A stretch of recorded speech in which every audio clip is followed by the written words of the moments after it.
আমি অন্য সবাইকে কেন খাওয়াচ্ছি? রমজান মাসে অসহায় মানুষদের খাওয়ালে আল্লাহ খুশি হন। তার অন্য সময় খাওয়ালে আল্লাহ খুশি হয় না? হয়তো আল্লাহ তো সব সময় মানুষকে সাহায্য করলে খুশি হয়, খাওয়ালে খুশি হয়, কিন্তু রমজান মাসে একটু বেশি খুশি হয়। রমজান মাসে দোয়া করলে কি আল্লাহ আমার আব্বুকে ফেরত দেবে? আমি থাকতে তোমার আব্বুকে কি দরকার? হ্যাঁ, আমি তো তোমার মা আর আমি তোমার বাবা। আমার আব্বুকে অনেক দেখা অনেক ইচ্ছা, আমার আব্বু কি আসবে? সবার খাওয়া দাওয়া ঠিক মতো হয়েছে তো? দোয়া করি আপনার মেয়ে যেন বড় হয়, আপনার মতন হয় ইনশাল্লাহ। দোয়া রেখেন ওর জন্য। ভালো থাকুন। এই দোয়া করেন সবাই আমার মেয়ের জন্য। দোয়াটা একটা হ্যাঁ পাই যাবো। তোর কারণে আমগো বাড়িটা একদম হাসি খুশিতে ভরে গেছে। আমি কোনদিন ভাবতেও পারি নাই এরকম একটা লক্ষ্মী মেয়ে আমগো বাড়িতে। আমিও কোনোদিন ভাবতে পারিনি এরকম একটা ভাই আমার কপালে আসবে। তুই ওরে দেখ, আমি একটু গুছাই রে। ঠিক আছে, চলো মা, আমরা ভেতরে যাই। কই আমার মামা কই? কুলসুম কই? কুলসুম, এই যে দেখো কারে নিয়ে আসছি।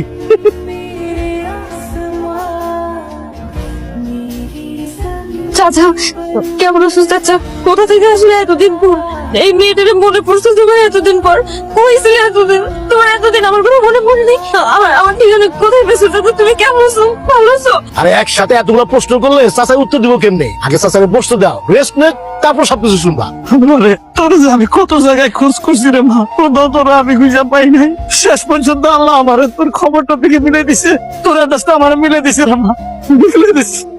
এই তো আসো আসো, বস বস চাচা, বস আসো আসো। আমার নানু দেখো, নানু ভাই, নানু ভাই কেমন আছে? নানু ভাই তো বাবা, এখানে বসো নানু ভাই, এসে মজা করেছিল, একশো মজা তোমরা মানে আমার নানু ভাই ঠিক তোর মতো হয়েছে রে মা। তুমি কেমনে লাগে সেটা কও চাচা। সেটা অনেক বড় ইতিহাস। চাচায় লোকজন ধরে ধরে নাসিরের বাড়ি খুঁজতেছিল। একজন এসে আমার বললো, আমি চাচার কাছে গেলাম, গিয়ে চাচার সব কথা শুনলাম, শুনে বুঝতে পারলাম সে যারা খুঁজতেছে সে আমার বাড়িতেই আছে। আর তোমার মুখে তো চাচার কথা শুনছি, তুমি তো বলছো এই দুনিয়াতে এই চাচা ছাড়া তোমার কেউ নাই। দুনিয়া দিয়ে 4 মিনিট ফেললাম, তাই চাচারে নিয়ে আসলাম। মার খবরটা কেমন আছে চাচা? ঠিকঠাক আছে তো? কতদিন দেখি না। আছে রে মা, তোর মা অনেক ভালো আছে। যেখানে আছে তোর মা, আল্লাহ তার অনেক ভালো রাখছে, কারণ তোর মা তো কারো কোনো ক্ষতি করে নাই। সেটা তো আমিও জানি, আমার মা অনেক ভালো মানুষ ছিল। আমার মা কোনোদিন কারোর সাথে খারাপ ব্যবহার করেনি, কারোর সাথে ঝগড়াঝাটি করেনি, উচ্চস্বরে কথা বলেনি। অনেকদিন পর চাচার সাথে আমার বোনের দেখা, মনের কত কথা জমে রয়েছে। আপনারা কথা বলেন, আমি খাবারের ব্যবস্থা করতেছি। বুবু, ও বুবু, বাড়িটা কি ঠিক আছে চাচা, নাকি কেউ দখল করে ফেলছে? আছে রে মা, কেউ